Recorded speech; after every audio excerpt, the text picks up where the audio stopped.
On Saturday, January 15th, a highly anticipated matchup took place in the UFC between established UFC vet Calvin Kattar and surging prospect Giga Chikadze. Now, Giga Chikadze has been taking the UFC by storm in the featherweight division, as he's known for his smooth kickboxing and really good kicks.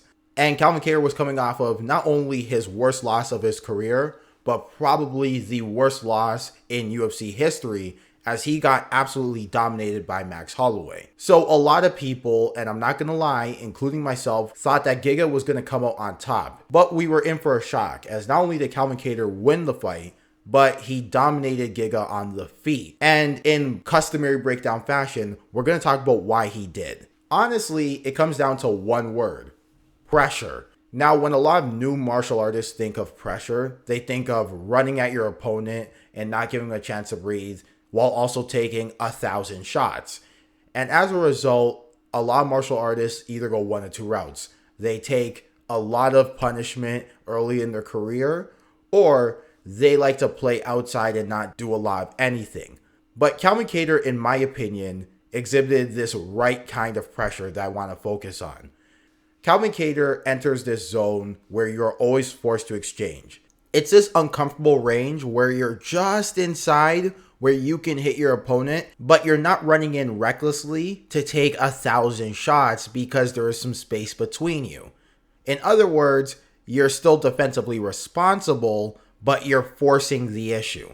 And as a result, this did a couple things to Giga. One, it took away Giga's ability to kick. Giga's a more conventional kicker as opposed to, let's say, Justin Gaethje. And the reason why I would bring Justin Gaethje up in comparison to Giga Chikadze is that Justin Gaethje's kicks can be effective in boxing range because he likes to chamber and shorten up his kick to attack the legs, whereas Giga likes to use his kicks in distance. And Giga couldn't really do that as much as he would like because Calvin Kattar kept entering this uncomfortable zone. And the other thing is, it forces Giga to keep on working. And one of the few dark spots of Giga's game was his cardio. So getting him to work more and more really took an effect on him. And as a result, we saw Giga get more and more gassed and be susceptible to a lot of different attacks. And it should also be said that whenever you're tired in any athletic endeavor, you're not thinking as clearly as you would as when you're not.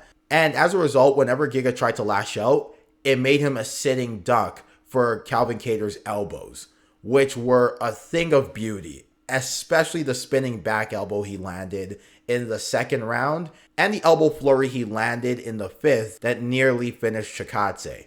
But in all of this, what exacerbated this issue even more is that when Giga kicks, on the reset, he's susceptible to being pressured.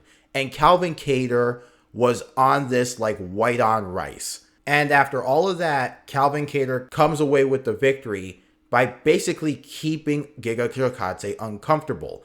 And this is something that I think a lot of newer martial artists and amateur fighters can really take in their training, of not necessarily running into danger and thinking that's pressure, but getting just inside that uncomfortable zone. Now, don't get me wrong, Kattar wasn't perfect. He was susceptible to a lot of strikes from Giga, as labored as they were. He was following Giga all over the ring instead of cutting Giga off. And his fundamental defense did show to be lacking just a little bit in this matchup. But there is something to be said for this intelligent pressure maximizing Calvin Kattar's offense.